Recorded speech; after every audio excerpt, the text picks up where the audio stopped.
Hi everybody, this is TJ again, Backpack Trader.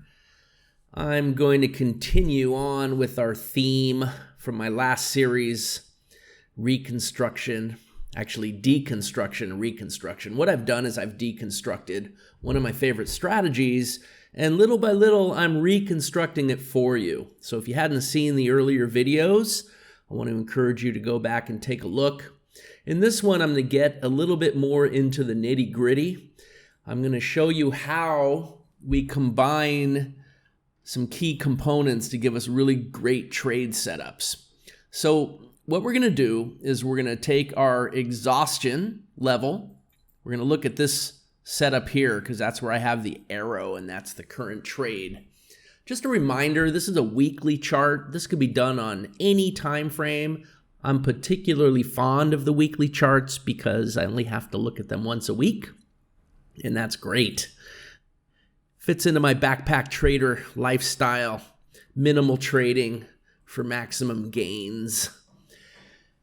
That's the idea anyway. So what this strategy is going to do is it's going to take a certain set of very simple rules. It's going to look for an exhaustion level, in this case, buyers.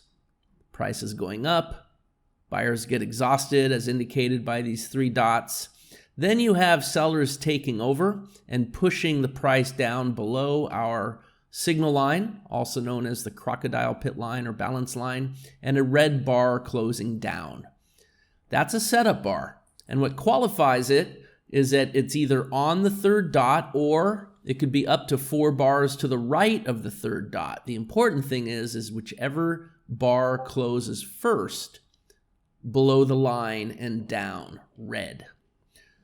It's the opposite for longs. You have exhausted sellers and a blue or green bar closing up above the crocodile pit line, and it's either the first up closing bar on the third dot, or it could be up to 4 bars to the right, again, whichever comes first. In this case, it's on the third dot. In this case, it's on the third dot. Now, I have discovered something years ago, and it's been working all this time, and it continues to work, and it's part of the magic of why this strategy is so successful. It's called the XFactor. The XFactor measures highly likely targets that are likely to be hit. Now, it's not a guarantee, nothing is, but these are price patterns that exist on all charts and all time frames, and these patterns continue to prove out that with this particular measurement of the X factor, we can create really high likelihood, high percentage trades where the likelihood is we'll hit our targets most of the time. And this is a strategy that I like to use. And all we do is we take the highest point of our 3 exhaustion dots, which is the high of this first bar. Sometimes it could be the second bar or even the third bar, whatever the highest of the 3 is. Then we measure that high point down to the low of our setup bar. Now remember, the setup bar is that first bar that closes low below the line. That measurement is called the X factor. Then we subtract that from the low of the setup bar. Okay, so you can kind of visualize this distance as the X, right? Not going to do the math. It's always adjusting. It's always a different size depending on the pattern, and that's partly why it's so accurate.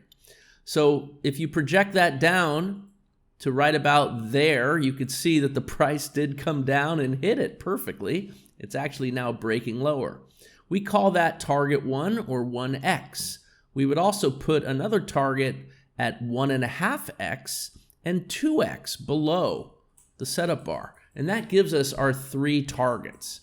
Now in the next video, I'm going to show you exactly what those trades look like and also show you what is the final qualifier for us to actually get triggered into a trade.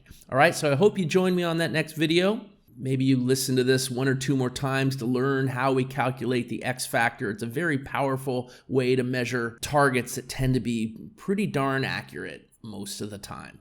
All right, hope you enjoyed this video. This is TJ, the Backpack Trader. I'll see you on the next video.